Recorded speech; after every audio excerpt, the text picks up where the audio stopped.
Good morning, everyone. I'm Christine Grogan with Brave, and I'm really excited to introduce our guest today. About a week ago, we had Jen Reynolds on as a patient survivor and also the founder of the Pink Warrior Advocate in San Antonio. With us today is her doctor, her plastic surgeon, board certified plastic surgeon, Dr. Peter Ledoux. Thanking them both for taking the time to be on. I think I'll start, Dr. Ledoux. I know you're part of the PRMA, one of the largest plastic surgery practices in the United States. Maybe you could just tell us a little bit about your background, because I think you were one of the first to start PRMA. Is that correct? That's right. Thank you, Christine. My partners, Dr. Pisano and I, started the practice in 1994, if you can believe it, with the intent and the mission to help women get through breast cancer.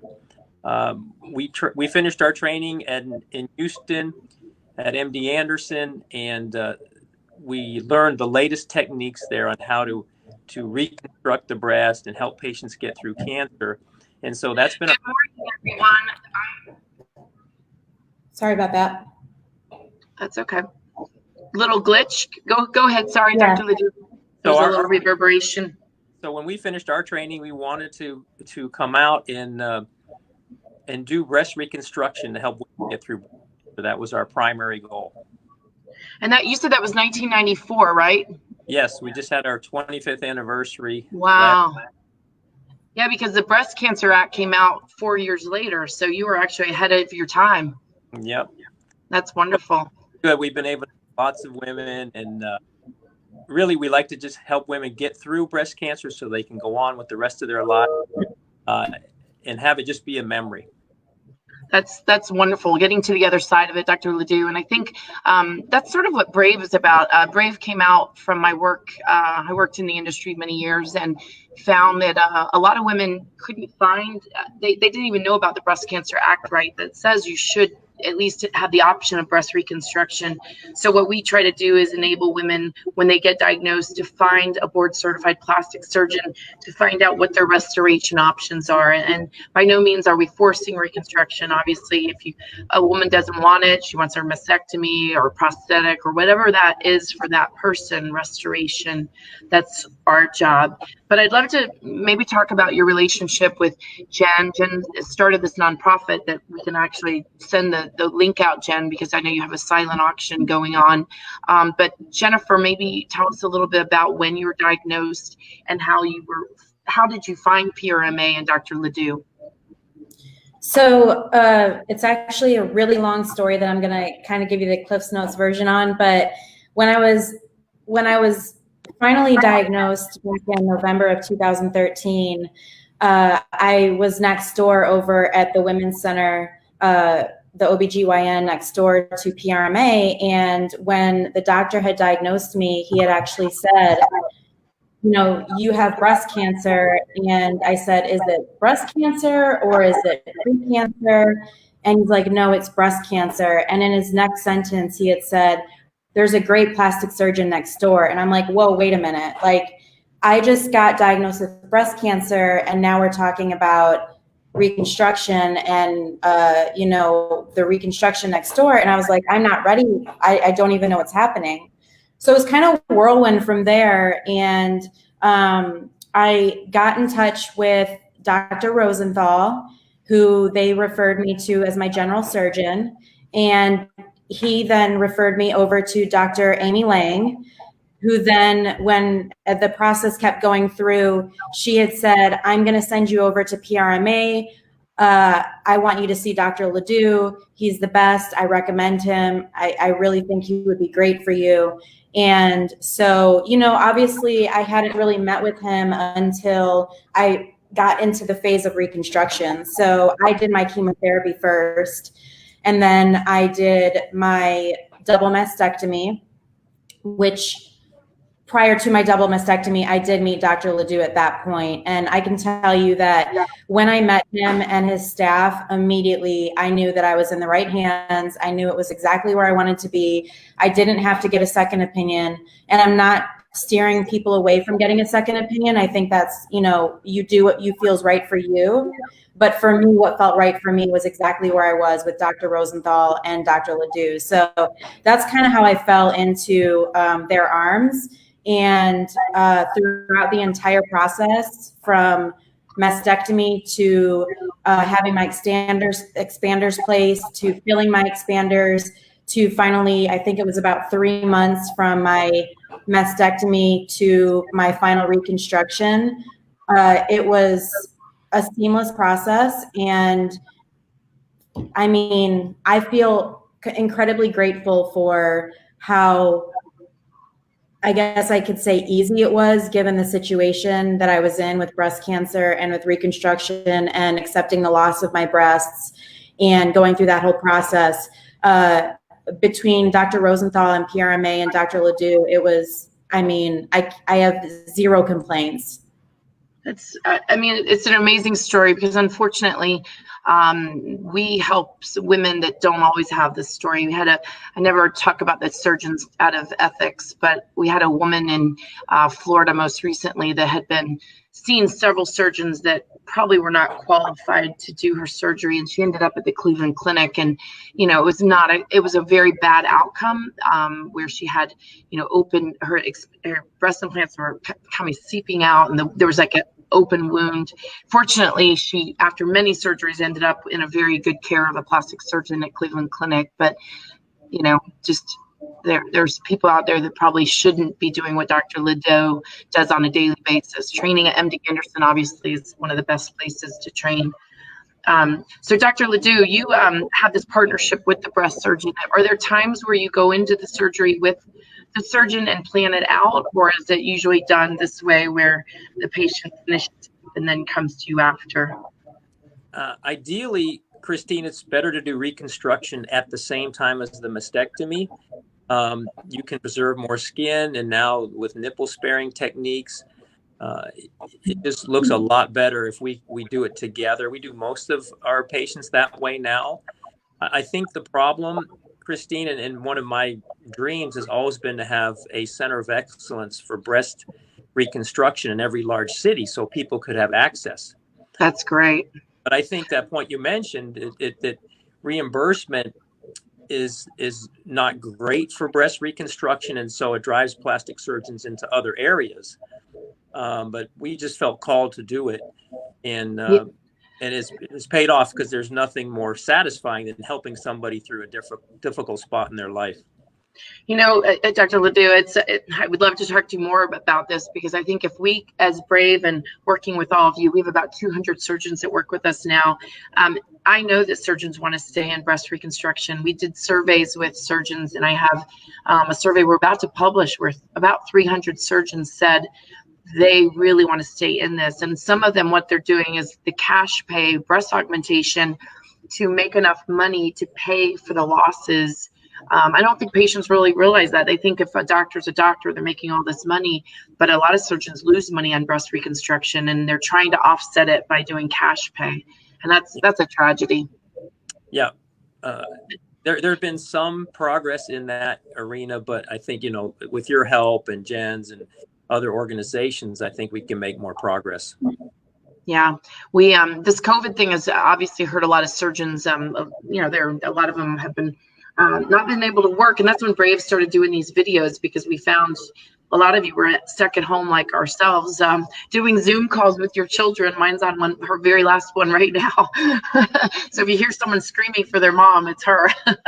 But during COVID, we've found an opportunity to talk to surgeons about these elective procedures and really try to focus the awareness on breast reconstruction. So Jen, next steps for you. I know you started this nonprofit. What can we do to help you, Jen? Well, I mean, I guess, with everything that's going on, everything is kind of we've been trying to get creative in our fundraising efforts. So, and I'll talk about that in a second, but ultimately where I've gone is with my nonprofit, with Pink Warrior Advocates. If something were to happen and we couldn't provide the level of financial assistance and grants that we provide, that to me is what sets us apart, because we are such a small organization. When you think about in terms of other large organizations, we're small, but we give back a lot of money a month. We were doing $10,000 a month in financial aid among everything else that we do with our mastectomy kits and our chemo kits. But we've taken that back a little bit, just because we don't know what's going to happen. So we want to be able to extend those financial grants for a longer period of time versus giving a larger amount and then being out of money in 6 months. So we've taken it back to 5,000, which is still a very large amount for such a small organization to give back. But that being said, I've had to come to this place of acceptance which I think we all need to do with where we're at, and just, redoing things and figuring out how we can do things differently.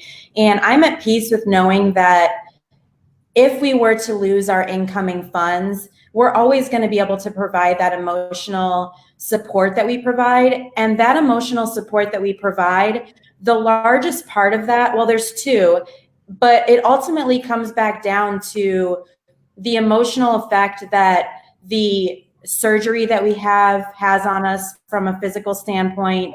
And, when you go through a double mastectomy or a single mastectomy or any type of surgery where you're essentially amputating a body part, it's going, and we're women, it's not that we want to be given this attention for our breasts, but we want to look in the mirror and feel confident, and we want to look in the mirror and feel good about ourselves and not see scars everywhere, and not see, we've already gone through chemotherapy. We've already had to look at ourselves in the mirror, not everybody, but have had to look at ourselves in the mirror with no hair, no eyebrows, no eyelashes. And then we have this period of time where we may have to look at ourselves in the mirror without our breasts. That's a really, really tough time to strip yourself from everything that makes you feel like a woman. So if we were brought back to a point where we could only provide that emotional support, I think at the end of any day, that's so much more important than the financial assistance, and being able to lift these women up and letting them know we've been there, we get it, we know how you feel, and we're going to be there for you through this process.